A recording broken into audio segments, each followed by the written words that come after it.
Bonsoir, je suis très fière, très impressionnée d'être parmi vous ce soir et reconnaissante au hasard de la vie qui m'ont fait rencontrer un des organisateurs. Je le remercie pour cette belle soirée.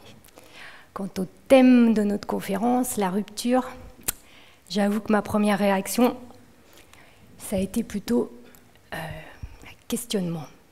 Parce que pour moi, quand je pense rupture, je pense, étant une des deux filles de la soirée, je pense plutôt rupture amoureuse, ou alors rupture géologique, ce qui n'a rien à voir, mais pas forcément innovation. Et pourtant, quand on y réfléchit, ça a du sens. Qu'est-ce que c'est que ça? Donc, ça fait à peu près plus de 15 ans que je travaille sur le développement d'un projet innovant. Et c'est vrai que je ne me suis jamais vraiment positionnée en tant que future utilisatrice du système avec un avant, ma galère avec mes pathologies, et un après, la possibilité d'utiliser le produit que je développe. Mais je vous assure, il y aura bien un avant et après, et la technologie dont je vais vous parler va entraîner une rupture. Donc on va essayer, à travers ma présentation, d'examiner d'un peu plus près le lien entre rupture et innovation. Tout cela en regardant le développement d'un produit de rupture, le Zeneo.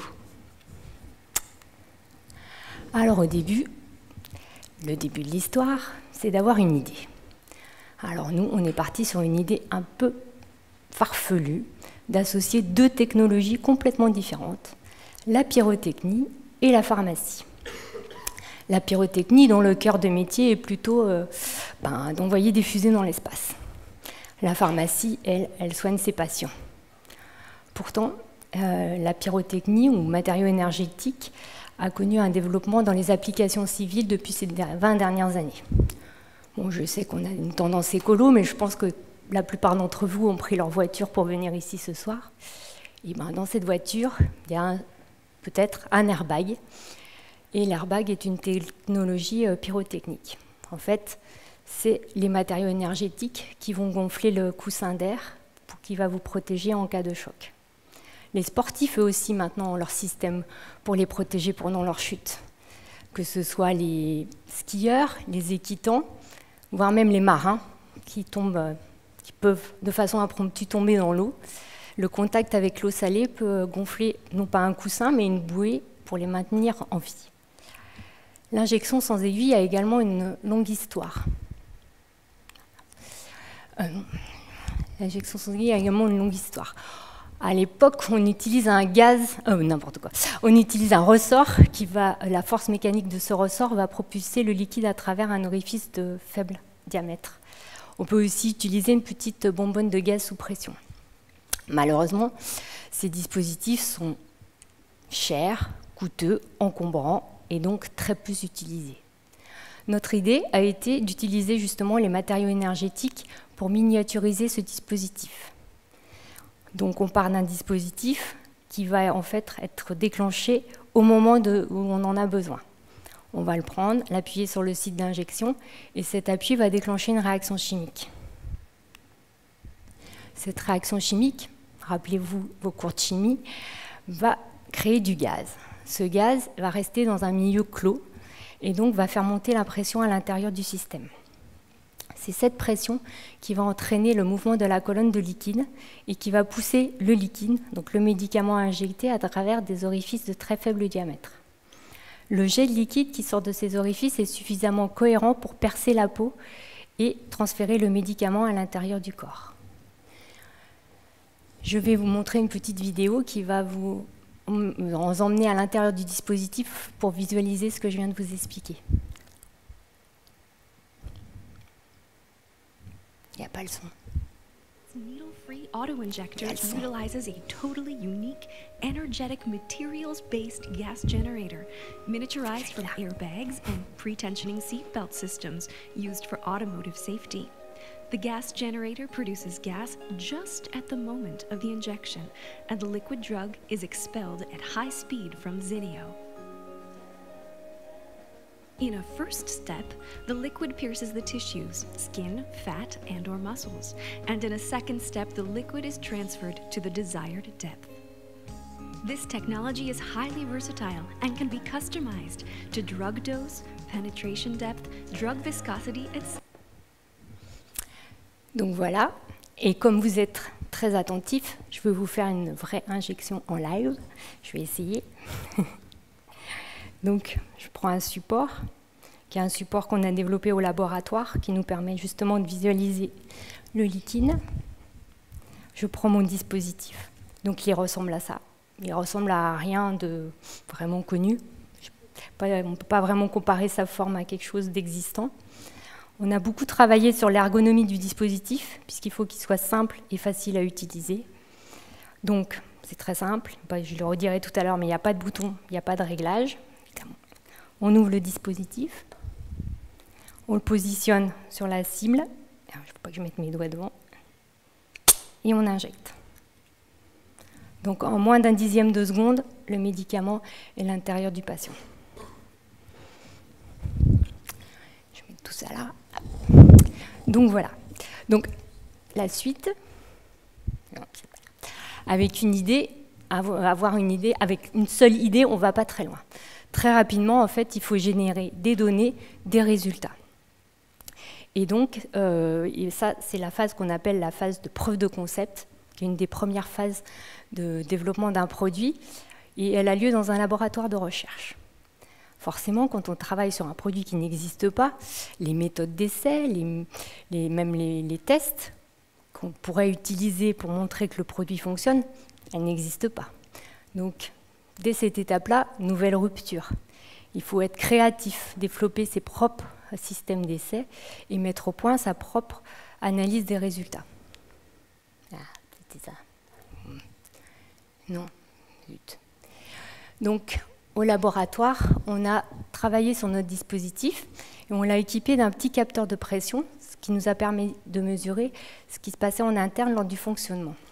On a également été inventif sur la cible à utiliser au laboratoire, puisqu'on a récupéré des échantillons de peau humaine qui sont issus des services de chirurgie esthétique. Donc c'est des gens qui ont un petit peu d'embonpoint, qui se font enlever un petit bout d'abdomen. Et en reconditionnant cela au laboratoire, ça nous permet vraiment d'avancer sur le développement de notre dispositif. Ça nous a permis de commencer le dimensionnement des composants, comment aussi d'évaluer leur tenue mécanique et d'affiner le traitement du profil de pression. Donc grâce à une maquette relativement robuste et à un plan d'expérience évidemment efficace, on a rapidement, après quelques mois tout de même, une première configuration de notre système. Et cette première configuration nous a permis de montrer que notre idée était pertinente, qu'on pouvait utiliser les matériaux énergétiques et cette réaction chimique pour injecter la bonne dose de médicaments au bon endroit. Et donc, ça pouvait constituer, notamment pour les patients, mais aussi pour les médecins, une rupture, puisqu'en fait, le patient peut lui-même s'auto-injecter. Il n'y a plus besoin d'un environnement médical, d'un professionnel de santé, d'une formation. Le système, comme je vous l'ai montré, est simple. On ouvre, on appuie sur le site d'injection et l'injection est réalisée. Ça peut être considéré pour des indications comme une véritable rupture. Ça peut aussi permettre à des laboratoires de mieux gérer le cycle de vie de leurs médicaments.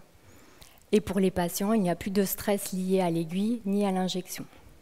C'est pour ça que ça s'est vite orienté vers les indications d'urgence. En effet, on a rarement une crise d'épilepsie quand on a un rendez-vous avec son médecin généraliste.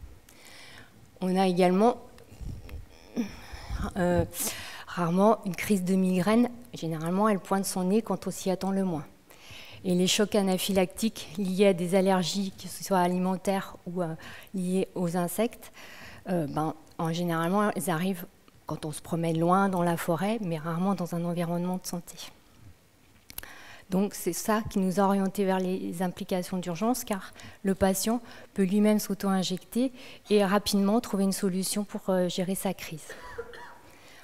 Donc on en était au fait que l'idée était là, on avait commencé à développer le produit, donc vous pouvez passer à un autre pan merveilleux du développement, le dossier réglementaire. Et là, nouvelle rupture, je peux dire. En effet, un médicament qui n'existe pas, il n'est pas référencé dans toutes les normes et tout l'arsenal pharmaceutique réglementaire. Il faut encore une fois se monter créatif, utiliser une partie des données, croiser les bibliographies, faire une analyse des documents existants, mais en les adaptant un petit peu à l'innovation. C'est vraiment une vraie démarche intellectuelle innovante en rupture qu'il faut initier. Si on fait le point à cette étape-là, on a donc des preuves d'essai avec toute une banque de données de résultats, une application avec des indications, enfin, des utilisateurs bien identifiés, et un dossier réglementaire qu'on a un petit peu de mal à monter, mais qu'on arrive tant bien que mal à monter. Dans ce dossier de réglementaire, une grosse partie concerne la fiabilité et la sûreté du dispositif. Évidemment, on s'adresse à un public très particulier, qui est un public malade, donc il ne faut pas se louper, surtout quand il y a la vie qui est en jeu, il faut vraiment avoir une fiabilité à 100%. Donc on commence à penser à développement de l'outil de fabrication. Et là, on peut dire nouvelle rupture, parce qu'évidemment, les machines pour fabriquer des composants qui n'existent pas, elles n'existent pas. Vous me suivez pour jusque là. Donc, nouvelle étape créative, il faut développer notre propre machine et internaliser certains process.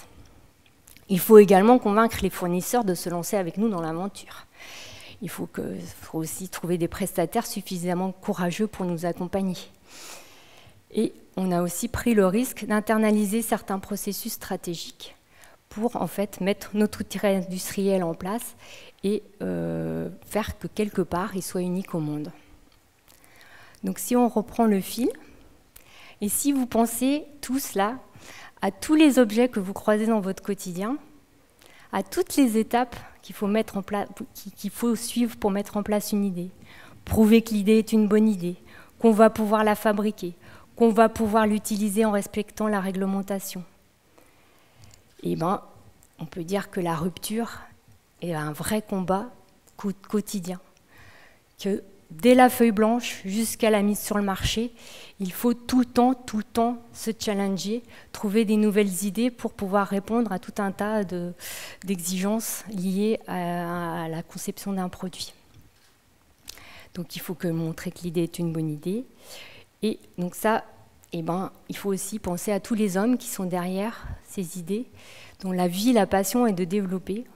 Petite pensée à Elon Musk. Et c'est vraiment important de comprendre que ça peut prendre aussi du temps et coûter beaucoup d'argent. Si je reviens sur mon produit du quotidien, vous pouvez regarder votre portable avec toutes ces idées en tête et je pense que vous serez beaucoup plus compréhensif quand il y a un petit souci de fonctionnement. Parce qu'en fait, derrière cet avatar, il y a eu beaucoup d'énergie dépensée, de la sueur, pour que l'innovation puisse servir notre quotidien. Je vous remercie.